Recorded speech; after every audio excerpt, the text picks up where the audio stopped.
Time for the 49ers Rush Podcast.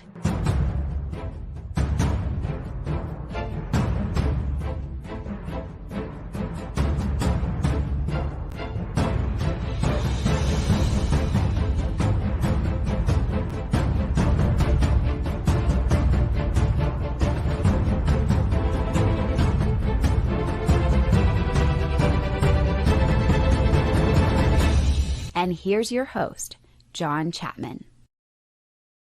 What is going on, faithful? It is absolutely wonderful to join you on this Victory Monday. And of all the Victory Mondays, which the 49ers have had a lot, this one's about as high up as you can get as far as regular season goes. And, you know, the only other one that kind of steps into my immediate time frame was exactly a year ago on December 4th. Who'd the 49ers play the day before? Yeah, none other than the Miami Dolphins, which was the first game of Brock Purdy's career, which is so weird. We've only had it 1 year of number 13 as an actual quarterback. So what I want to do today, this is our traditional, Monday, Victory Monday, or sometimes not Victory Mondays, where we go through the grades. PFF grades. I finished the first film breakdown. That's up on the 49ersrush.com and our Patreon channel. Every offensive play from the first half has been broken down. Got that out as quick as I could this morning. Whenever I'm not traveling, I can kind of jump on it pretty early, which is nice. We're going to have every single offensive, special teams, defensive snap broken down. We've got that in the last 3 years. So whenever you sign up at one of those, we have 7-day free trial. You get access to all that as soon as you sign up. That is available. I love the freaking crowd. Y'all are the best, bro. Montana, #CC. And yeah, right here, Sound Grips. Best regular season win I've ever felt. It's up there, man. It is up there. And right here, Marcus, #CC. Cry Eagles cry. It's been enjoyable on social media. I ain't gonna lie. By far the worst fan base in sports. I've been talking about that for a week plus. And then they all disappeared, just like they do their stadium. 2 of the last 3 times we played them, they're not even there in the fourth quarter. So they can talk, they can insult, they can throw cans, beer cans at children and whatever else.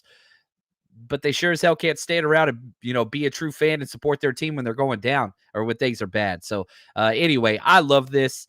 #CC, all you people, I appreciate you guys. And if you have any questions, please let me know. I want to try to get to as many as I can. Sean, the man, says, man, them Eagles fans chirped hard. Now are either whining or making excuses, moving the goalpost. It's what they're going to do, man. It's what they're going to do. Right here, CJ says, just left the Breezy show. Hey, there we go, man. It's hard to follow up a legend.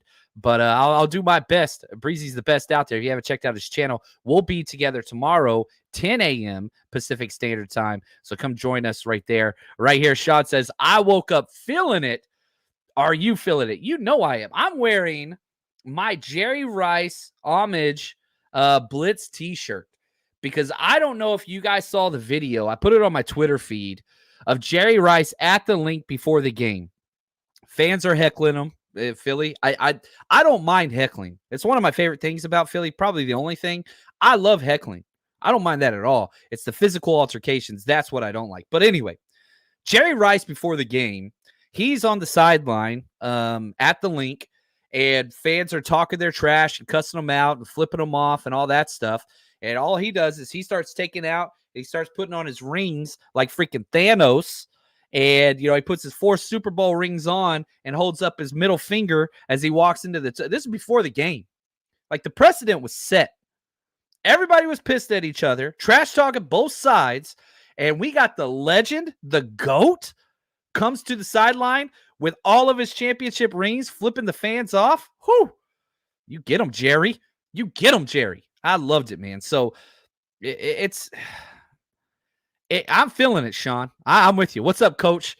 Glad to see you here. #CC. Love it. Right here, Steven says, I watched the replay of the sideline incident, and I'm convinced Greenlaw wasn't throwing punches. He wanted Dom to just smell his finger. Yeah, what a punch. He pointed at his face. Sorry, I got real close to you guys there. Don't kick me out of the stadium. Yeah, that wasn't even a thing. And, I put the poll question for the live YouTube audience and everything else. Who's your player of the game? Okay. I came up with 4 options. If you think it should be somebody else, throw that in the chat so we could share that. I put Debo, Purdy, CMC, and Dre Greenlaw. Debo's got 66% of the vote. I think that is the player of the game. Purdy, right there, right behind him, 31%. Greenlaw, 3% of the vote. CMC, 2. And I put Greenlaw in there for a few reasons. He led the team in tackles despite being ejected. But like I kept saying all week, my matchup was Greenlaw versus Jalen Hurts and the running backs because, and I've said this for the longest time, this dude is the enforcer of this defense. I've used that exact phrase 100 times. I said, look, he's going to get a personal foul this game, and I don't care. I don't care. I want him to. I want the physicality to let the Eagles know that they are not as tough as we are. And I felt like the 10 hardest hits of the game were all from the red and gold. All of them were.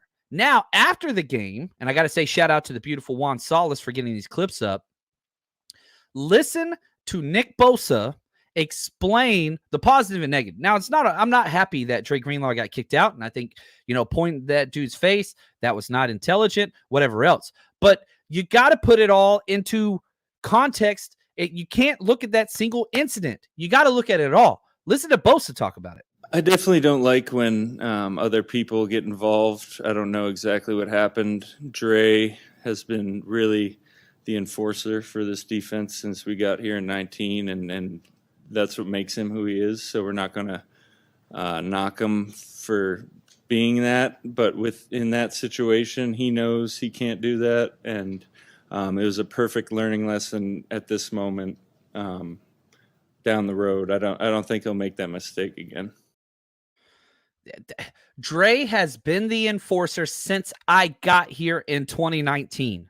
That is the reigning defensive player of the year, top 5 player in the NFL. Like, Dre's been the enforcer, right? Everybody has a role. Dre Greenlaw's that guy, and he enforced. That dude enforced. You know what? And again, I don't like that he got ejected from the game. I don't like that he pointed at the dude's face. I don't like any of that stuff, and I get it. Can he be smarter than those times? Yes. But I can also tell you this, and the people that are like, oh, Dre Greenlaw, blah, blah, blah, blah. He hasn't been fined once this year. Might be fined for this one. So every personal foul that Dre Greenlaw has got to this point, this season, not one of them were a legitimate personal foul. Not one. This one, I think that was a legitimate personal foul. He was out of bounds. You pick him up. You can't slam him down, right? But I don't mind that. Why? You did that on their sideline, and they thought that was going to be their opportunity to pound their chest and rise up, but they weren't that. Nick Sirianni was crying, looking like a little baby to the officials, right? And we exposed them for what they are. They thought they were tougher and, we're in Philly, right? That's who we are. No, it's not who you are. You're a soft-ass team. And so Greenlaw showed them to their faces on their sideline, to their fat head of security, that you are soft. That's what that's what Drake Greenlaw did. The ejection, don't like it. I don't like that he pointed at the dude's face, whatever else. Don't care. That play was a defining moment that the Eagles thought would rally them. It did not. Maybe against other teams it would have. It did not this game. What's up, Grande? Tim, what's up, my brother? Big Papa. We got a lot of great people in the chat. Let's get to a couple of these super chats. Just want to say thank you, guys. Aaron Rubin, my man. Appreciate you there. What fans on social media must have gone south for the winter? They disappeared quick. And you guys know me. I'm petty. I'm always petty. It's what I do. And so all those people that kind of came after me, I've been responding to every single one of them. Not mean or insulting, just, a casual, hey, just checking in, see how you're feeling. And man, they get upset quick. And it's like, man, you have no problem coming into my mentions, making fun of my family, but I just say, hey, how you doing? Just want to check and see how you're feeling. And they get even more upset, which I love. So they have disappeared. There's no doubt about that. Thank you, Aaron. And on tomorrow's show with Wayne, we will continue Aaron's idea, highlighting a different 49ers cause charity of a different player. I've got a whole list. I'm not sure which one I'm going to highlight for tomorrow, but want to say thank you, Aaron. Appreciate that. Gold-blooded 310, thanks for the super chat. Was anyone else getting annoyed when Lane Johnson false started on every play? there's two ways to look at this. Yeah, he got called for one of the false starts. The Eagles are at their best in stretching rules, the tush push, whatever else. And so my whole philosophy is this. It goes back to, I think it was Mark Grace, right? If you ain't cheating, you ain't trying. You bend the letter of the law till they tell you can't do that anymore. And the NFL is scared to enforce anything because if it doesn't involve like hitting a quarterback or whatever, they don't care. So the false starts, guess what? Lane Johnson false starts 16 times. It was counted. Called once. So what you should do, you either start doing it yourself or whatever. You just let it go. And so, yeah, it's frustrating. Lane Johnson's a hell of a player. You give him that extra half step every single play. That's going to make him better. But yeah, so you either do it or the NFL's not going to do anything about it. The NFL's weak. Goodell's weak. It's just what it is. And they don't care as long as optics, you know what I mean? So this doesn't affect optics, sadly. And so I don't think it's going to be changed. But if it's not changed, you should do the same damn thing. So the 49ers should be doing the same damn thing. And that's on us because we don't do it. So that's kind of my take on it. It pisses me off every time I see it too. No doubt about that. Trey, thank you for the super chat. Should Purdy be doubted since he has so many playmakers? My coworkers are, messing with me for saying he's MVP. Love you, brother. You're the best of us. Right back at you, Trey. Listen to this. Let's go to this. Let's talk about some of these Purdy whatever. Purdy is now tied or in first place. Sports books all have different odds. On MyBookie, who sponsors the show, mybookie.ag, use promo code 49ers 49ERS for deposit bonus. He's tied with Dak Prescott for the lead. So they're at plus 110 odds. Hurts is at plus 320. So right behind them, then Mahomes 690, Tua 690, Lamar 750. Now, here's the thing. If the argument that's being made is like, oh, well, he's surrounded with all these great players, right? Let's go look. Shout out to my man Kyle Posey of Niners Nation, who's just a freaking all-star of all all-stars at KP_show on Twitter. Dude's he's a freaking legend. Anyway, he put out on Twitter, this is him saying this, not me. Quote, if your argument is that Purdy pads his stats with yards after the catch, meaning, this is me talking now, he checks down, gets it to his all-stars, and they go all crazy, right? KP says you're ignoring history. So far this year, 48.5%, less than half of Purdy's passing yards this season have come after the catch. Less than half. Seems like a big number. But, KP's the man. The average yards after the catch for the past 10 MVP quarterbacks, 48%. Patrick Mahomes last year, 54% of his pass yards came on yak. Where was that conversation last year? Now, I understand that the Chiefs did not have the, tools that Purdy has now. I get that last year. Last year, cool. They had some tools, and they got Andy Reid, and they got a good old line, and all that stuff. Don't care. If your conversation is, oh, but he's surrounded by all this other whatever, and blah, blah, blah, blah, blah. Well, let's look at who's competing with. He's tied right now with Dak, right? And they have very similar numbers. But it's not like Dak doesn't have tools. He's got a much better offensive line than the 49ers do. He's got He's got three great wide receivers. CeeDee Lamb, Brandon Cooks, Michael Gallup. Like, it's not like he's, dealing with chopped liver over there. He's got a way better old line. Look at Hurts. The best offensive line probably in the past 10 years. Doesn't matter. And then you can get to the second tier guys, and somebody's like, and I know somebody's like, why is it CMC being mentioned? MVP is a quarterback race. I hate that it is. I don't like that it is, but just what it is. So unless somebody goes off for, 3,000 total yards or whatever, I know people are talking Tyreek and CMC. They should be involved in there. It's not. It's going to a quarterback. So you can remove all those other whatevers. It doesn't matter. This is a quarterback award. Now, here's what's crazy. If we look at Purdy, Dak, and Hurts, the top 3 MVP candidates, how did they perform against each other? Because we have that. They've all played, they've round robined it. And this week, Philly has to go play at Dallas all beat up after we freaking bruised them up this week. And they're underdogs again. But if you just look at the way these three teams played each other, I think that should tell the story. Brock Purdy playing against the Cowboys and Eagles, if you combine his stats, 566 yards passing in those combined games, 8 touchdown passes, 0 interceptions. His passer rating versus the Eagles, 148.8. Meanwhile, Jalen Hurts has never had a passer rating that high in his entire damn career. Entire career. Never done it. If you look at Brock Purdy's passer rating against the Cowboys, 144.4. Better than anything Dak has done this entire year. Meanwhile, you look at what Hurts did versus the 49ers, not great. Not great at all. Now, I'm not going to sit here and say, it's been bad. Oh, no, I had the page pulled up. Here we go. I got it right here. So if we look at what Jalen Hurts did against the 49ers, right? He throws for 298 yards. That's good. 1 touchdown, no interceptions. That's it. His rating was at 85.2. Like half of what he did versus the 49ers. Now, the best game that Jalen Hurts has had all year was against the Cowboys. So you got to give him that. He threw for 207 yards, 2 touchdowns. He had a 130 rating. Not touching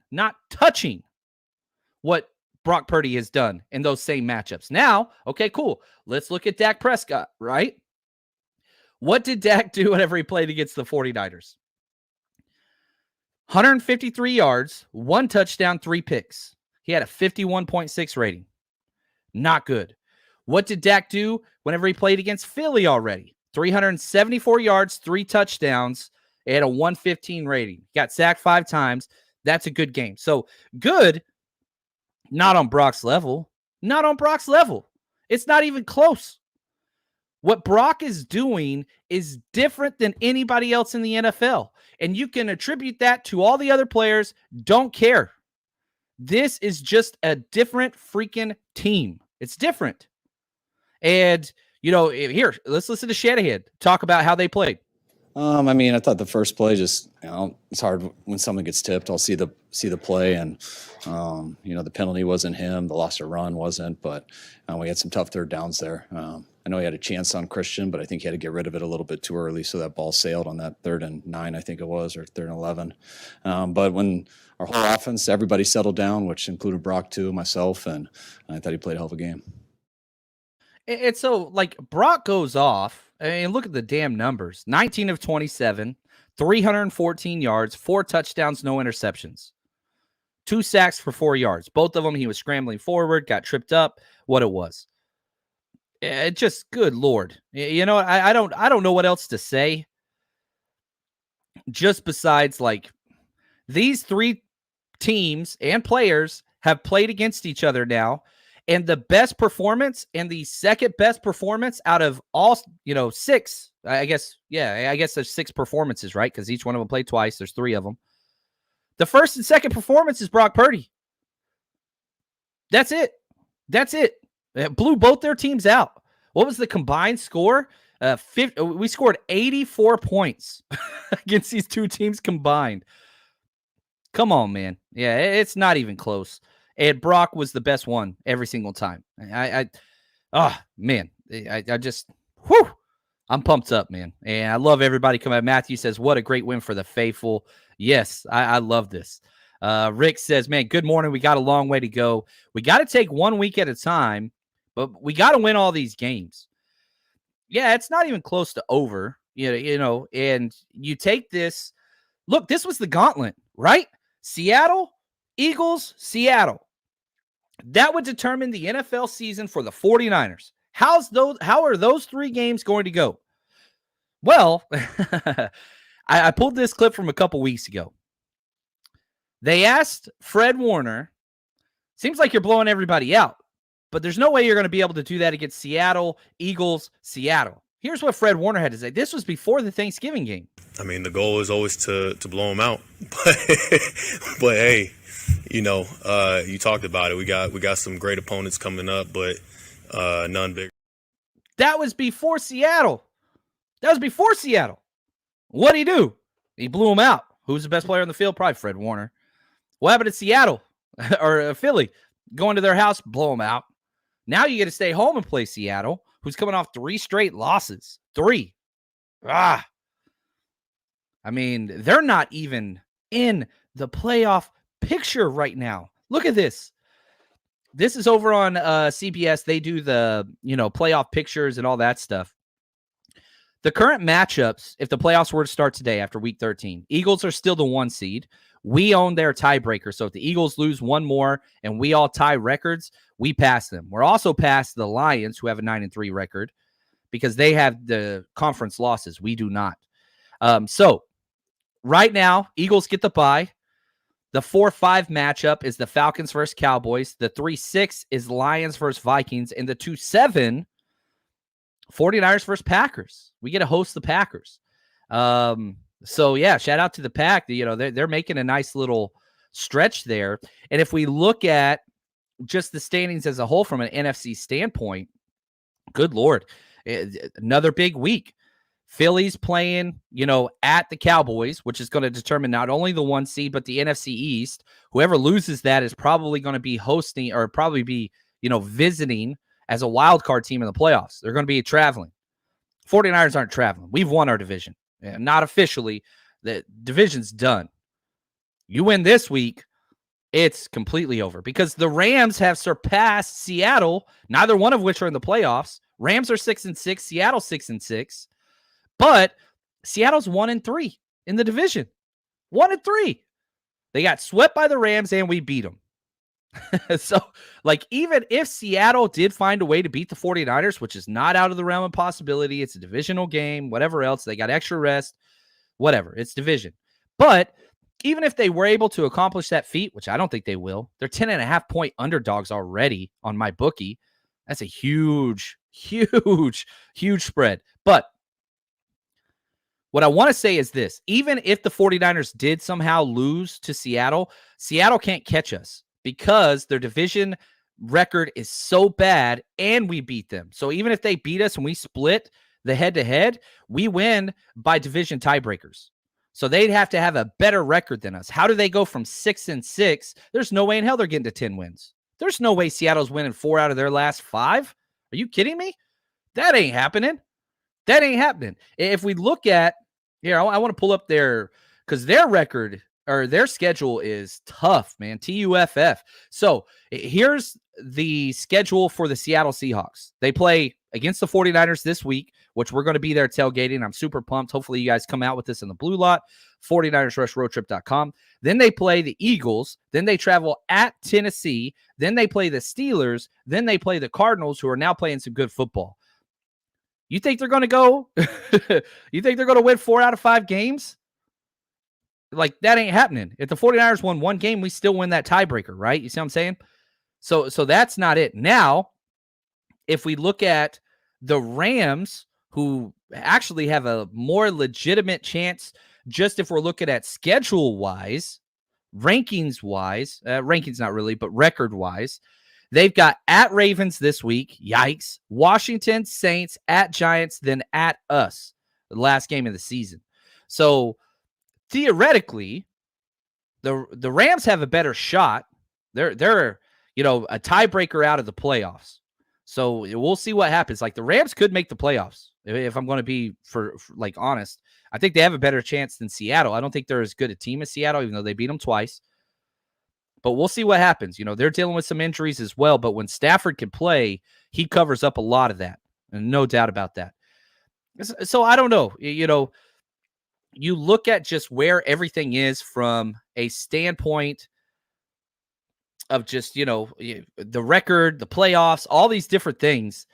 49ers are just fine. They're right where they want to be. You win out, things are going to be good. Could the Eagles win out? It's possible. They went 10-1. But they lost 1. Can they win the last of their games? Man, I don't know. I don't think so. That's not that good a team. They got exposed, man.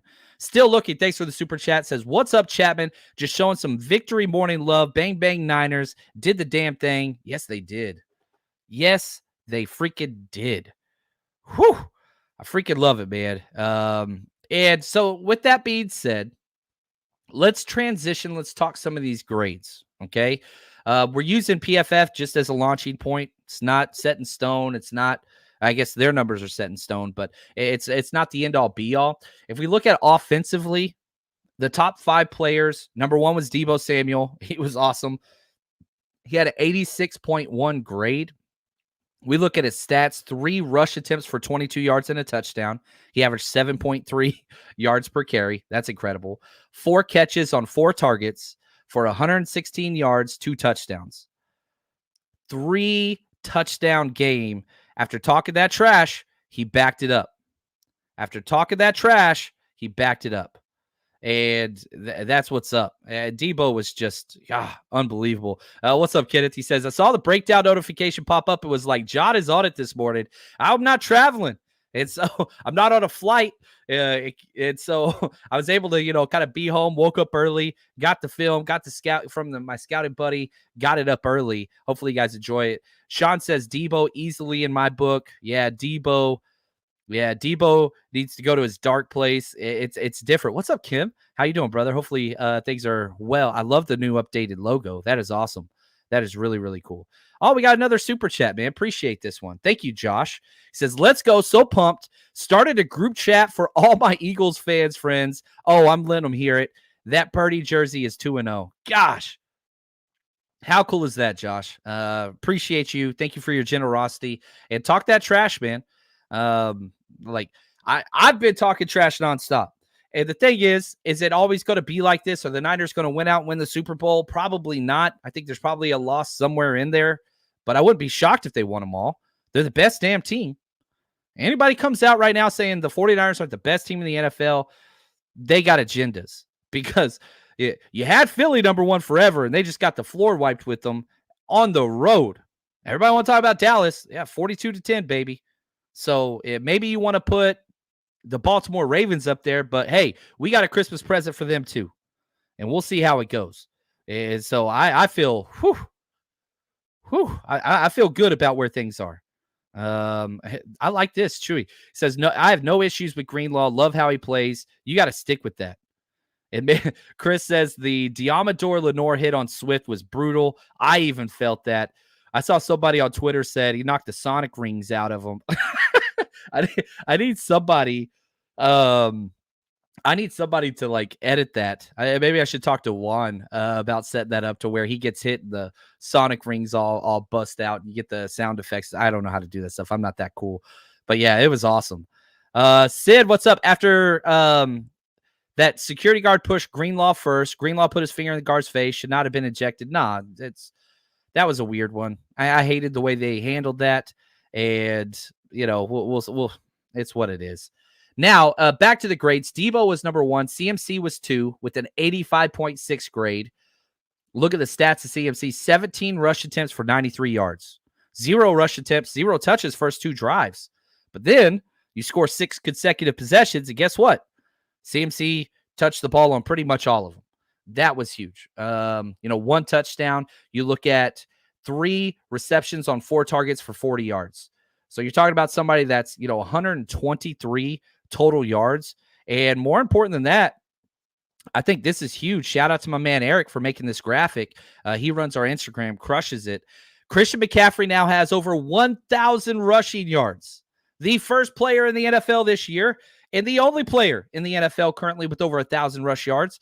The next player behind him was like 100 plus yards back. I think it's Derrick Henry, who cleared concussion, or he's not in concussion protocol, whatever. I don't want him to get hurt, but the CMC's running away with the rushing title. No doubt about that. And what's even crazier than all of this, he is the first 49ers player. I had to go back and I looked every single year because I was like, man, who was the last? I think Carlos Hyde did it once. He didn't. He got close. He had like 997 rush yards one time. And so I kept going back year by year by year. I had to go all the way back to 2014. Frank the freaking Tank. And 2014 was the last 49ers running back to hit 1,000 yards rushing. We've had so many injuries at that position. It's weird with the Kyle Shanahan system. Thought Raheem Mostert got close. Breida got close. A lot of people got close, but nobody did it. Shout out to Christian McCaffrey. It's funny. I post this thing. I post a graphic. Then I get a notification from Adam Schefter like 7 minutes after mine. It was like the exact same thing I wrote. Now, Schefter doesn't follow me. Schefter didn't take what I said or whatever else. But I was just like, man, like I beat you, Schefter. Anyway, that's my own personal ego that I got to come over or fix over. But shout out to CMC, man. This dude, offensive player of the year worthy. I think it's down to him and Tyreek Hill. I don't think there's anybody else even in the conversation. I hope you bet with us earlier whenever I told everybody to bet him for offensive player of the year. That's a huge payout. But yeah, great game there. Now, number 3, Brock Purdy. Good Lord, 4 touchdowns. Gosh, he's so good. Elijah Mitchell was 4th, even though only got 5 snaps.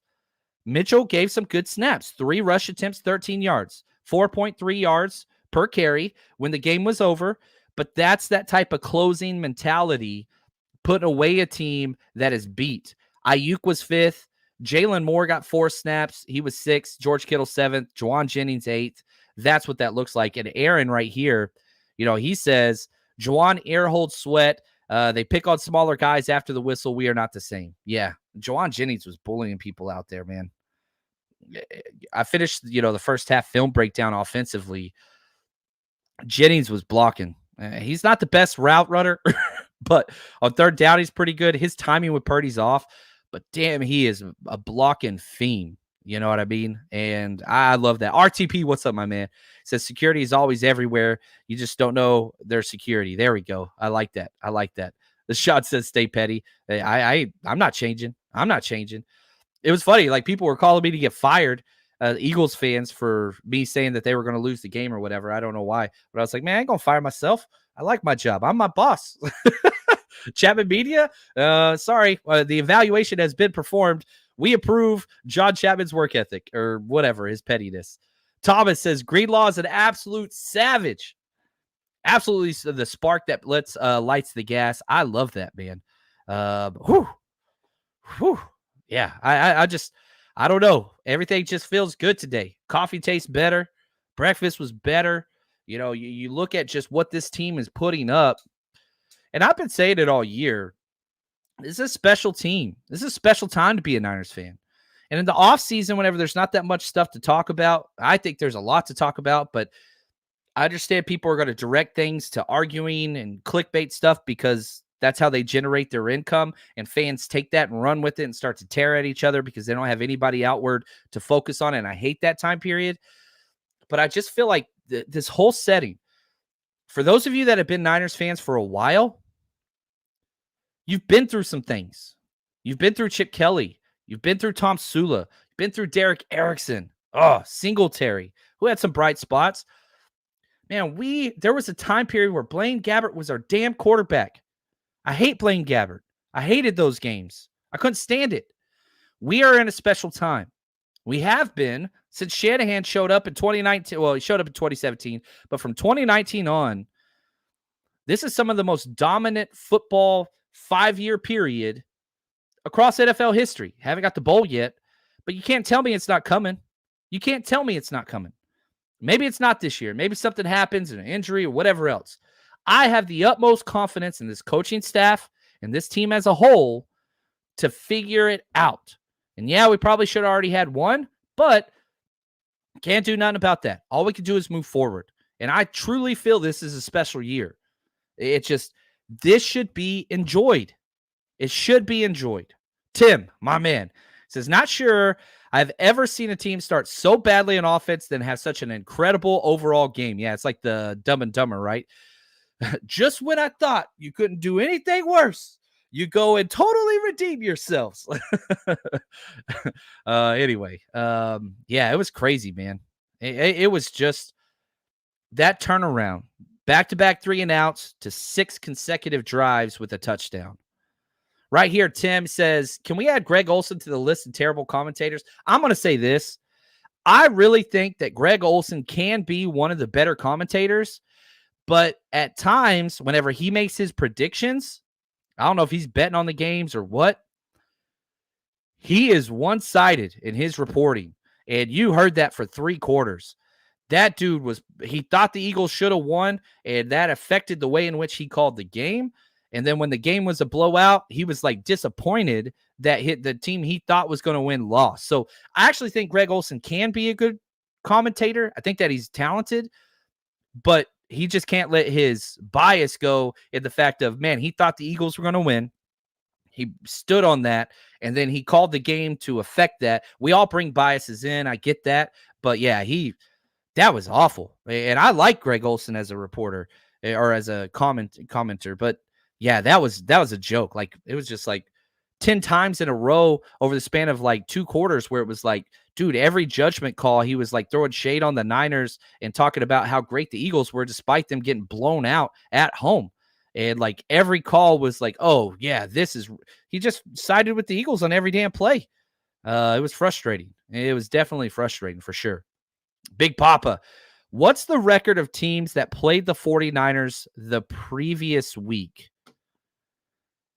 I don't understand that question. What's the record of teams that played the 49ers? I don't understand. Yeah, reach out to me. Big Papa, I know you. We'll figure that out. We'll get that one in the next one. What's up, Val? How we doing? Appreciate you being here. Thank you so much. Appreciate the support. Right here, CD Lamb is overrated. He's putting together a damn good year. Like if the All-Pro list came out right now, I think CD Lamb, his numbers, he's probably going to be on the All-Pro list. Yeah, he's having a good year stats-wise. No doubt about it. Big Papa, I don't know, John. I just watched the first half of your breakdown. Our O-line looked pretty decent. They dominated. They were bringing 5-man pressure nonstop, the Eagles were, and we held up just fine. There was a clean pocket the whole time, and when there weren't, Purdy was able to escape it for minimal damage, right? He had the 2 sacks for 4 yards, but both the sacks were Purdy was trying to, knife through a gap to scramble for some positives. It lost 2 yards on each one of them. Not really a big deal. One of them he overcame and scored a touchdown drive on. The other one he did not. But yeah, O-line played really, really well. Trent Williams was freaking dominant. He made Jalen Carter cry. like we joke around, like cry, Eagles cry and all that stuff or whatever. Jalen Carter was crying on the sideline because Trent Williams bodied that dude and put him face first into the ground. Like Jalen Carter was crying. This is the same guy that was talking trash a day before the game. I ain't heard nothing about their old line, though. You heard about them now. You got freaking pancaked by Trent Williams, and you cried to your head coach. Literally went and cried to his head coach. Now, Jalen Carter is a beast and by far one of the best players in the NFL already as a rookie. But don't talk trash and then cry. Like, right? Like, come on, man. Just you got to be better than that. That's all I got to say. So, yeah, we're good, man. We're good. Right here, Daryl, what's up, my friend? He says, JC, special teams and Juwan J needs some freaking love. You are correct, my friend. How great is Samuel Womack? That dude comes back, and it's just electricity. He played incredibly well. Juwan Jennings has not had a good year. That dude was out there laying he was laying some hits. You could hear him. Juwan Jennings, I love it. We give so much love, or at least I do, to Drake Greenlaw. Juwan Jennings is that dude on the other side of the field. Now, he doesn't play a lot. Juwan Jennings played 29 of 59 snaps, so about 1/3, which is a higher rate than normal. But this dude was just smacking people. He had a 77.1 run block grade, which is second best. Jalen Moore, who came in late in the game. So I would argue Juwan Jennings had the best run blocking grade. Jalen Moore came in trash time, 4 snaps, whatever else. So Juwan Jennings was no joke. And Daryl, yeah, you are 1,000% correct. They both deserve all the love. Para, what's up? The Godfather, appreciate you, man. He says, hey, John, we missed you and the rest of the crew in Philly yesterday, but we got the big win. There's still a lot of football left. Let's go Niners. Man, yeah, it was nice talking to you guys. Josh, who was your largest surprise? That is a great question. And we're going to flip over to defense for this one because my number one surprise, this player on defense had the number one pass rush grade of any 49er. Kalia Davis. What? Kalia Davis? This dude goes out there. He only played 19 snaps. 19. His first game to play defense of his career. His entire career. 19 snaps, goes out there and had a 75.5 pass rush grade. He had 2 pressures, 1 sack, 1 hurry, and a solo run stop. What the hell, man? Like, are you freaking kidding me right now? Kalia Davis? Now, the reason why he played was the 49ers aired on caution once the game was kind of decided. They pulled kind of Armstead and put Kalia out there, but he was getting snaps in the third quarter too and played very well. Now, if we look at the snap count of the defensive line, listen to this. Out of possible 72 snaps, right, defensively, Bosa led with 52 snaps, Hargrave 50. Then usually it goes Bosa, Armstead, Hargrave. They're right there in the same kind of realm every time. Not this time. Bosa 52, Hargrave 50, Chase Young 36. That's a big drop. Armstead 33. He's usually up in the 50s. Farrell 30, Gregory 26. That's a lot for Gregory too. Kinlaw 22. Kinlaw was awesome. Givens 22, Kalia Davis 19. We got 9 guys getting snaps. And the last guy, his first game of his career, he gets a sack. His first game? Could the 49ers found another gem late? And they developed it, man. They cultivated this freaking talent. Sat him for a year on the NFI. A whole year. Then they sit him on the pup, and he just sits there. He just stays. Actually, I don't think he was on the pup this year, but he didn't play. Healthy scratch, healthy scratch, healthy scratch, healthy scratch. Week 13, boom. Here's your chance, pup. And he goes out there and freaking dominates. Like, this is the epitome of what the 49ers are. We still got Robert Beal Jr., who runs a 4.4 edge rusher out of Georgia, just sitting there cultivating. He's just simmering. He's marinating, baby. And so, like, these are the things that good teams do. And they just wait, and they just wait, and they just wait. I hope he gets more chances because you just played against the best offensive line in all of football, and you went out there and you put on a show, young buck. You put on a show. And in a game that the 49ers dominated, this kid shined. First game of his career. Whew. Come on, man. How cool is that? That is just freaking awesome. And I just, whenever things go well, it seems like everything goes well, right? Like things are humming, things are moving. It's all going well. And Kalia Davis is just like, just the cherry on top, baby. Another defensive lineman with that pass rush special. Ooh, man, I freaking love it. And so once I do the defensive breakdown, I'm hoping I'm gonna ask Juan to do a little highlight of Kalia Davis because I want to highlight this because this is new. This is new.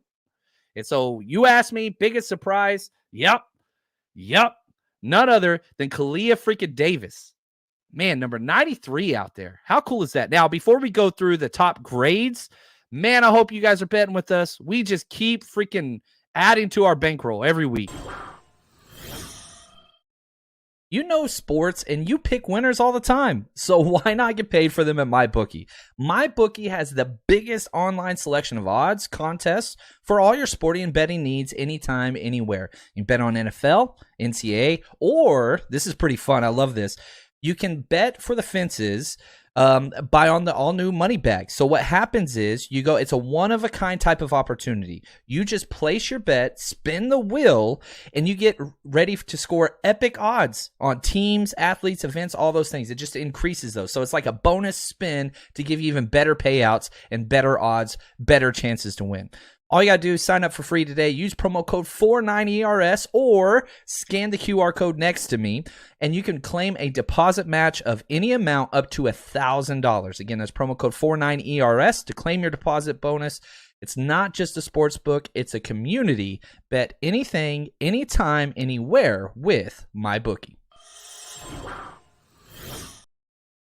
That's what's up, guys. Right here, Juan Salas. I was impressed with how disciplined the 49ers defense was containing Hurts, stopping the run game. look, and that's the thing. Whenever you look at the game plan that the 49ers put into effect, man, thank you, Juan. They were not going out there trying to, take over and break the sack record. Listen to Nick Bosa talk about the game plan, and it worked to perfection. It was definitely an assignment focus game. We had to make Jalen focus on the rush more than looking downfield, and we knew that was the key to the game. So our whole mentality was, we're not trying to set the record on sacks. We're trying to close the pocket. We're trying to get his eyes on us, and obviously really good O-line, and he helps him out with how he evades, and you can't really pick a side when you're rushing those guys because Jalen's watching you. He's trying to get out of the pocket and win that way. So I think we did a really good job of just closing in on him. And so, they weren't trying to get sacks. They were trying to keep Jalen. They were trying to force Jalen to beat them by throwing the ball. He's a running back. He's a good. I actually really like Jalen Hurts as a person. I really, really do. He's very, very gifted. He's very, very talented. But he's not a pocket passer. And so the 49ers wanted to contain him. Don't let him rush. Don't let him get all those extra yards and force him to beat you through the air. He couldn't do it. He couldn't even get close. It worked. And you look at, having said that, not trying to get all those sacks, the 49ers got 46 pressures in this game. 46. To put that into perspective, the Eagles got 16. That is 30 more pressures than the Eagles in this single game. That was domination. And guess which team plays with 5 D linemen? Yeah, it's not the 49ers. We play with 4. So we got 46 pressures with 4. They got 16 pressures with 5. You see what I'm saying? It's not the same. And guess who has the quote-unquote best offensive line out there? Yeah, I mean, it's just different. Now, listen to Fred talk about it too, and you can hear some of the overlap with Fred and Bosa on the game plan, and it translates to what we saw on the field defensively for the 49ers. Yeah, I mean, we knew that it wasn't going to be one of those games where we're just rushing up the field trying to get those sack numbers and all those sorts of things. We had to play a complete overall, defensive game where everybody's doing their job, doing their assignment on every given play because, they're liable to obviously get a big play at any moment. Jalen Hurts is an outstanding football player. I mean, you saw it all tonight, even him extending some of those plays. But, having played him last year and knowing how the game was going to go, we knew we had to stop him in the run game. And then, obviously, when he had to pass the ball, we had to keep him contained. And for the most part, I think we did that. It's so cool hearing the overlap. You know what I mean? And when people that don't know football, I'll say this. From an outsider looking in that maybe hasn't played or coached or whatever, you look at the big names and you see CMC, you see Ayuk, you see Bosa, you see these names and you're like, wow, well, this team's just really, really good. But whenever you watch the tape and you watch the games and you study and you listen to the players, it's very easy to buy into the narrative that the 49ers are just more talented than everybody else. That's very easy to do. And maybe not even wrong. But the more and more you watch the tape and the more and more you listen to the players, the thing that separates this team isn't so much that they're so much talented than everybody else. It's that they out-execute everybody. Everybody. What's the game plan? Execute the damn game plan consistently. And guess what? It works.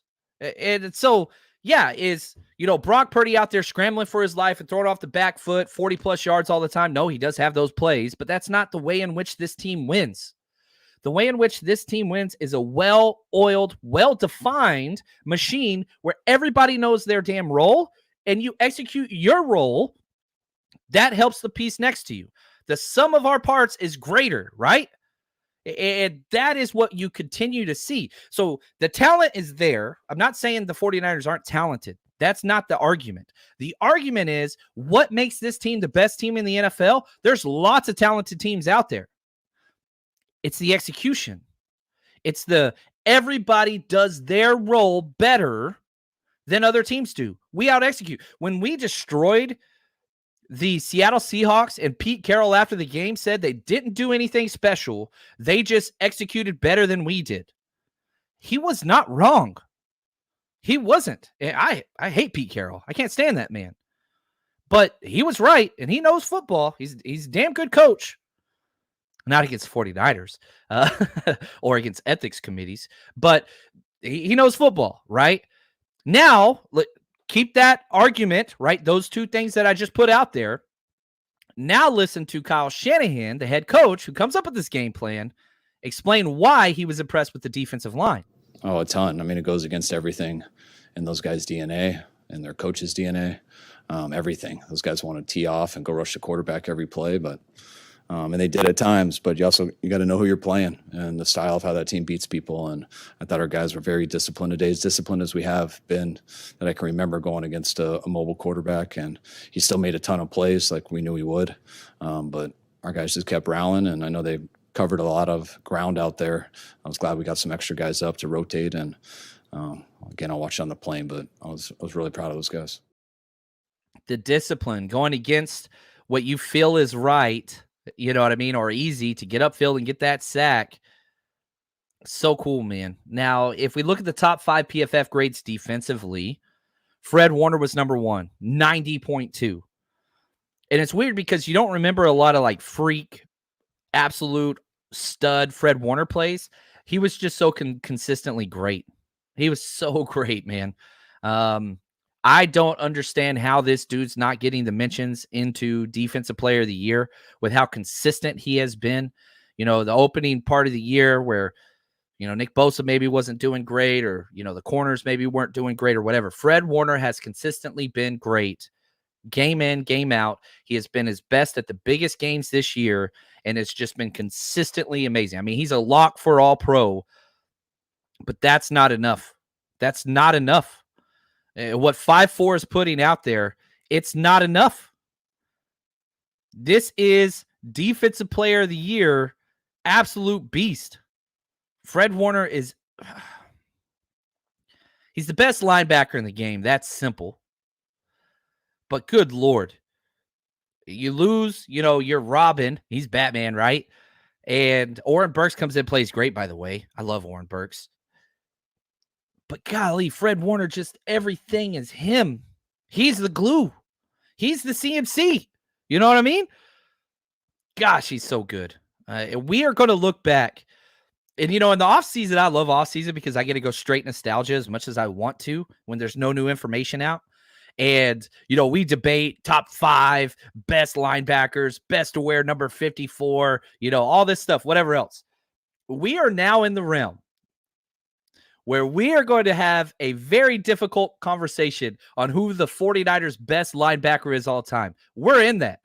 You know, everybody kept saying for the longest time, like, man, Fred's kind of creeping up a little bit on that Bowman Willis territory. No, he ain't creeping. He there. He is there. He is there. And so, you know, it just Fred Warner. And I'm very thankful because, you know, as I'm a fan, right? So like, I try my, I can't wear more Niners stuff, right? And I've been offered jobs to have credentials and write and whatever. Maybe one day I'll take those. Right now, I just want to be a fan. I want to enjoy my team, and I want to share that experience with you guys, and hopefully I can increase your fan experience, right? What are the 2 goals of this damn podcast? Make game days better for you. And 2, hopefully can bridge you into the community with some other awesome people that are positive and care about this fan base, right? How do we start every show, right? What's going on, faithful? How do we end every show? Stay strong, faithful. Like, that's what we're about. Whenever I got to hang out with I get to hang out with Patrick Willis next week. That's not what I was talking about. When I got to hang out with Fred Warner with my family for the Vegas thing, that was just so cool. And people were like, oh, don't meet your heroes or whatever. I'm not saying Fred Warner's really my hero. Greenlaw probably is.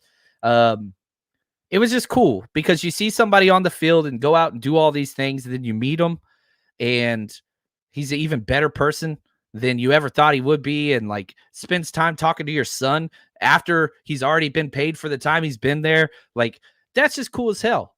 And that fits what we are about here.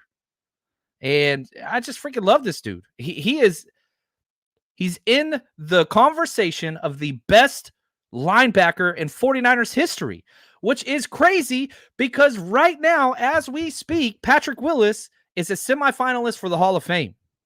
Fred Warner will be there soon one day. but not this day. Hopefully he's got a lot longer. Now, before we jump into the other grades, if you're coming out to the Seahawks game, the most important game is 3 weeks in a row, the most important game left on our schedule. We're going to be tailgating out in Blue Lot 1. We've got it. It's going to be catered. We've got food. We've got prizes. We're giving away a ridiculous amount of stuff. It's going to be a blast. Head to 49ersrushroadtrip.com. Get your tickets. Ticket prices do go up the day of, so don't wait. Probably going to have to raise ticket price because I have to give final numbers to the caterer 2 days before. So after that, I have to bump up the price. So come party with us. If money's an issue, don't let that be a reason why you do not come party with us. Just reach out. 49ers Rush Podcast at gmail.com. You can help set up. You can help tear down. You can help, get ice on drinks. You can help something. We want you to come party with us. I do have to pay a lot of money for all the parking passes and the food and the drinks and all that stuff. And hopefully we can cover those expenses. But I want you to come out and party with us. Then after that, next week out in Arizona, baby, we're going to be at McFadden's with Patrick Willis. He's coming out, man. We were able to get him out, which is going to be great. Meet and greet, autograph, all those things. Saturday, December 16th from 2 to 7 p.m. Gosh, it's going to be awesome. 49ersrushroadtrip.com. And then we've got our tailgate the day after out on the extension outside of McFadden's, which is going to be a blast. Really expect that to be a big tailgate. Mimosas, Bloody Marys, all that kind of stuff in the morning. We're going to have a good time. We're going to have a really good time there. Oh, look at this. Do we have the legend in the house? From Akshay. What's up, man? He says, there's special aura around the team this year. Something I've never felt. I'm with you, man. Everything just feels right. It just feels right. And hopefully it continues. JP, opening kickoff. They didn't want no parts of Debo. They did it. And I love Debo's energy that whole time. Like if you asked, okay, let's say you put the top 20 wide receivers, okay? You go up to them individually and you say, hey, you're going to be returning kickoffs this week in the NFL. How many of those guys do you think are going to say, yeah, put me back there, coach. I'd love to take an extra hit. People running full speed at me. I'd say probably 15 out of 20 are going to say, I'm good. I'm trying. No, I ain't doing that.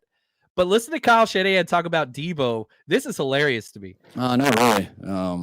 It's really cool when Schneider and Debo talked about it, and we had a good feeling just how the week went that Ray wasn't going to be able to make it. And once we found that out, and Schneider and Debo have been talking about it all week, which when a player's talking about it and you don't have to go ask them, then that's usually the way I want it. So I was very happy that he wanted to do it. Yeah, I mean, that's just Debo's he's different. I don't know what else to say. Like, he talked trash, but when you get Debo being Debo and he gets mad, his name's freaking Debo. What do you think is going to happen?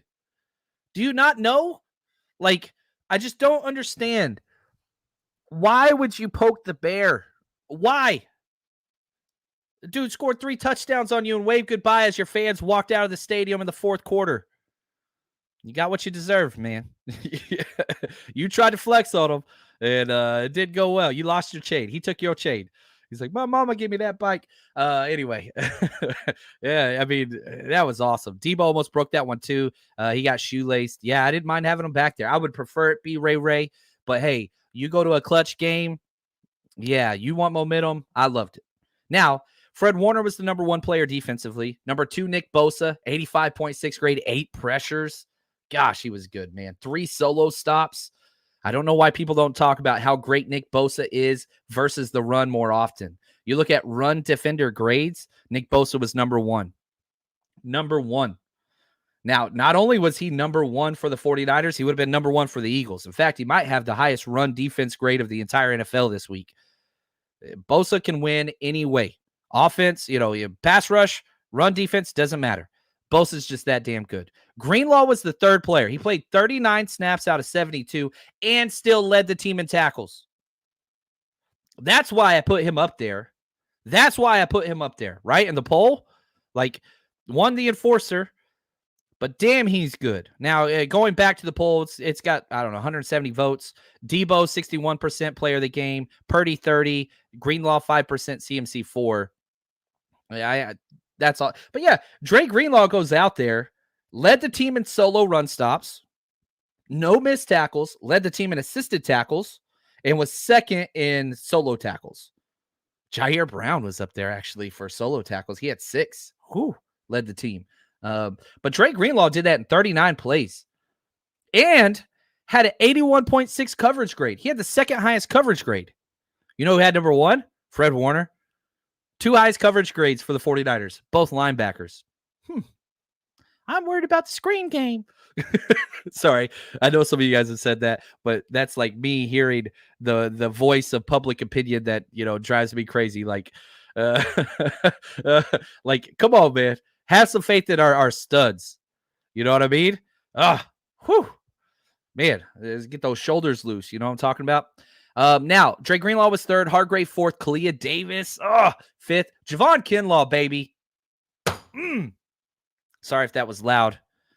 2 sacks, not 1 but 2. One of them, Jalen Hurts sacked himself. But on that play, Javon Kinlaw pancaked the dude in front of the guard. He pancaked that dude. He put him on his back. Then, Hurts fell down because he was scared. He wasn't scared. And then, Kinlaw tagged him down. There was nobody else there. So if Kinlaw wasn't there, Hurts could have got back up and done something. But then he got another sack later on. Armstead had the sack and kind of fell off of Hurts. And then Kinlaw came in and cleaned it up. Come on, man. Like, Kinlaw got raked through the mud that first half of the NFC Championship, and probably rightfully so. Everybody remembers those 2 or 3 plays where he got pushed around. But if you kept watching the tape, and I put it, you can look on YouTube, type in John Chapman Kinlaw. I played every single snap. Like, I've got a screen recording of every single snap of Javon Kinlaw in the second half of the NFC Championship. The dude played good. Not bad. Not average. He played good. Yeah, 3 plays he got bossed around first half. I get that. Criticisms warranted. Look at what he did the second half. Look at what he's continued to do this whole season. He's a rotational piece. Yeah, did he live up to the first-round pedigree? No. But he's a cog, right? He's one of the many parts of the machine that make it run. We're better with Kinlaw out there. And he's getting 22 snaps a game. That's what he got today. That's what he needs. Nothing wrong with that. That dude's out there hustling, too. He's giving it all-out effort every damn play. He was ranked higher than Armstead. Gosh. Ugh. All right. A couple comments that I want to get to. Real quick, Sean. He says, John, if you had to pick, what was the play that broke the Eagles' back? Man, I'm going to probably be wrong on this one. Let's see here. I'm going to open up real quick on ESPN. I'm going to open up the play-by-play because it was in the second half, right? So you go into the half, you're up 8-14. You're up 8-14, and you get the ball back right out of the half. So we punt, end of the second quarter. And so we get a touchdown, they get a touchdown. So then it's 21-13. Then after that, that offensive play, and I'm going to say, yeah, the 1st and 10 play, we were at the Philly 48, 3:54 left in the third quarter, okay? Brock Purdy pass short middle to Deebo Samuel, 48-yard touchdown. That was the one. That was the play. So Deebo started it, Deebo finished it. Period. You want to start some, you want to end it. He did. And that play right there, 3:48 in the third quarter, game was over. And from there, we go touchdown, they punt, 3 and out. We go touchdown, they get a touchdown, we go touchdown again, then they turn it over on downs. That was the play because that put it up 28-13. We were up 15 points, and the defense forced a 3 and out. It was over. Right there. That's the one that stands out to me. Oh, man, this is awesome. Anyway, you guys are the best. Right here, Sin. John, don't you think the Eagles' failure to score touchdowns of the first 2 scoring drives put the first nail in the coffin? It was weird. It felt like, and I hate to say this because let's look back on some negative times. Y'all remember when, like, the last couple years of Russell Wilson in Seattle, where the defense would go out there and hold them, and I think we had 5 3-and-outs one game, and we were up like 9-3 or something. And it was just like, man, the defense is doing their damn job, but the offense isn't doing anything. And then Russell Wilson would come back and win at the end of the game, right? That's what it felt like. And so you look at across social media and all these different Eagles fans talking all the trash in the world through that first quarter. And they should. We had negative yards. First time, it was the worst quarter in Shanahan history statistically and eye test wise. Didn't even give the freaking ball to CMC in 2 drives. What the hell? But you were never out of it because they kicked 2 field goals. Defense limited, held them down to those. We go score 1 touchdown. We got the lead, and we never looked back. Which is hilarious because if you look at, I wanted to see this. When we do our scouting report episodes, and shout out to the legend, Coach Cruz, who helps me with all that research. They were the number 1 red zone team in the NFL. They were number 1. They were the best. They're number 7 now. They dropped out of the top 5 because of how bad they were in the freaking red zone. What was their, how many times did they get in there? They went 2 of 4. So they went bad. We went 4 of 4. That's crazy. So yeah, I think that matters. And Joe, yeah, we very easily could have been down 14-0, but our defense said, nope, Right here, the 3rd down out route to Ayuk on that drive made it happen. Oh, there we go. Yeah, those out routes, man. Gosh, Brock Purdy loves throwing that out route to Ayuk. That is just, so good. And 6 straight touchdown drives. That's bully football right there. Anything they wanted to do, anything. They dominated the whole freaking way. That's it. This team is good. This team is special. I'm excited. We got a lot of content coming your way. And guys, listen to me. Listen to me right now. 1, support the show, but I want you to go watch something. Please go sign up at the 49ersrush.com, do a free trial 7 days. And then afterwards, you can cancel it. Just go watch the first half offensively. It's up. It's already loaded. It's on there. It's like 40 minutes. You go through every play, and it's just like, you can even skip to the 3rd drive. It's some of the cleanest football I've seen offensively in a long time. I coached for over a decade. Like, it's clinic tape against a good defense in the Eagles on the road. Not the best weather. Go watch it. It's free. Just sign up. You can cancel it right after. I don't care. But just go watch it and tell me this team ain't special. Only thing that could happen now is if we get in our own way or injuries. Keep doing your thing. The Niners are fine. They're better than fine. They're the best. I expect a lot more great things to come. Hopefully you guys enjoyed this show. If you haven't yet, hit subscribe. And man, we got a show tomorrow, 10 a.m. with John and Wayne. You know, it's going to be fun. It's going to be a lot of fun. Appreciate you guys. Thanks for all the support. And until next time, stay strong, faithful.